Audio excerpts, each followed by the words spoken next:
Hello everyone, and welcome back to our channel. If you're passionate about South African politics and want to stay informed on the biggest stories shaping our democracy, you're in the right place. Don't forget to like this video, subscribe to our channel for more in-depth analysis, and leave a comment to share your thoughts. We always love hearing from you. Today, we are unpacking a dramatic and controversial development that has taken South Africa's political scene by storm. The Umkhonto Party, commonly known as the MK Party, has found itself at the center of a national debate after boycotting its own swearing-in ceremony in Parliament.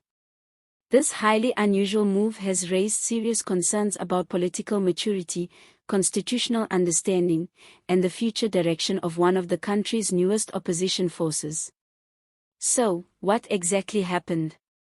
Well, in the days leading up to the first sitting of the new parliament, the MK Party, fresh from a fiercely contested election, announced that it would not be participating in the official swearing-in ceremony.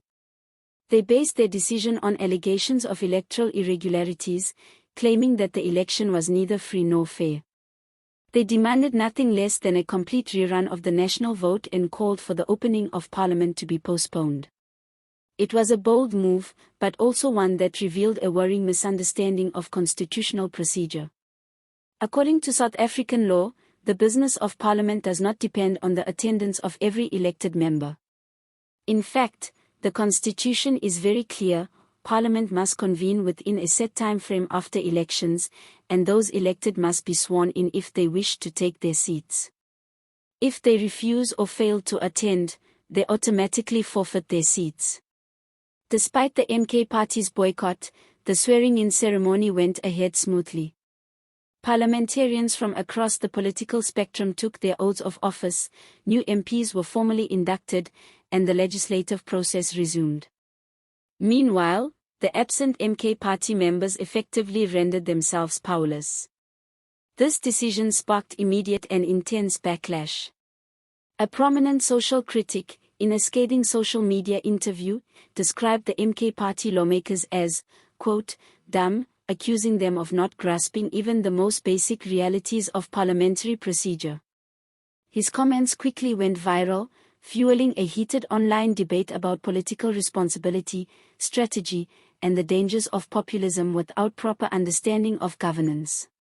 The critic emphasized that Parliament is not a protest ground or a revolutionary theater, it is a constitutional body designed to create, debate, and pass laws. By refusing to participate in the swearing-in, MK Party members were not staging a powerful protest, they were simply sidelining themselves from the very institution they were elected to influence.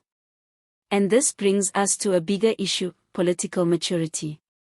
Many observers are now questioning whether the MK Party has the strategic depth necessary to survive and thrive in the highly structured, rule-bound world of parliamentary politics.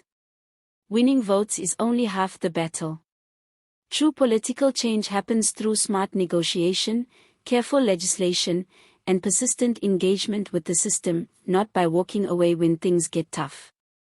The MK Party, which sought to position itself as a revolutionary voice for change, now faces the very real risk of being labeled a fringe movement, one that is more comfortable shouting from the outside than building change from within.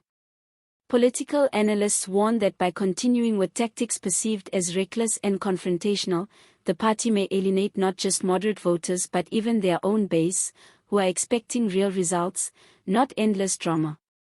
Already, there are signs of unease among supporters. Some are asking tough questions: was this boycott really the best way to fight electoral injustice? Wouldn't it have been more powerful to take their seats, use the parliamentary platform to raise these issues, and push for electoral reform from within? By staying outside, they have sacrificed a powerful megaphone, the national legislative stage. Meanwhile, inside Parliament, life goes on without them. Critical debates on national budgets, public service delivery, and constitutional amendments are happening, and the MK Party is absent from all of them. In politics, as in life, absence rarely strengthens your influence, more often, it weakens it. Compounding their challenges, sources close to the party reveal that internally, the MK party is facing divisions over strategy. While some leaders want to continue a hardline approach, others are warning that the party must quickly adapt and find a way to engage within the system if it hopes to survive long-term. The coming weeks could prove decisive for the MK party's future direction. This whole saga also shines a spotlight on a wider issue in South African politics, the need for greater political education among both leaders and citizens. Understanding how our constitutional democracy works isn't just an academic exercise, it's vital for making real change. Protesting is important. Civil disobedience has its place. But when it comes to Parliament, the rules are clear: participation is not optional. If you want to represent your people, you must work within the constitutional framework. Looking historically, South Africa has seen other protest-driven parties face similar challenges.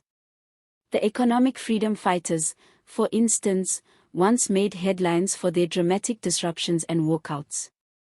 But over time, they learned to balance confrontation with participation, using parliamentary tools to push their agenda. Today, they remain a significant force precisely because they adapted. Will the MK party follow the same path, or will they fade into irrelevance? For South African voters, this moment is also a reminder of the importance of scrutinizing not just what political parties promise, but how prepared they are to deliver on those promises. Governance is complex, often frustrating, and demands both passion and patience. Revolutionary slogans sound good on the campaign trail, but real change comes from sitting through long committee meetings, drafting difficult legislation, and making tough compromises. At the end of the day, South Africa doesn't need more noise. It needs solutions. It needs leaders who understand the system well enough to fix it, not just criticize it from the sidelines. The MK party still has a chance to become one of those forces for change, but time is running out. As of now, the MK party has not officially responded to the public criticisms or explained in detail what their next steps will be. But one thing is clear: the choices they make in the coming days will shape their destiny and determine whether they remain a political force to be reckoned with or a cautionary tale of how not to navigate South African democracy. That's where we'll leave it for today. What do you think about the MK party's decision to boycott their swearing-in? Was it a powerful statement against injustice, or a self-inflicted wound that will cost them dearly in the years ahead? Let us know your thoughts in the comments section below. If you found this video insightful, please give it a big thumbs up, subscribe for more political deep dives, and smash that notification bell so you never miss an important update. Thanks for watching, everyone. Stay safe, stay informed, and see you next time.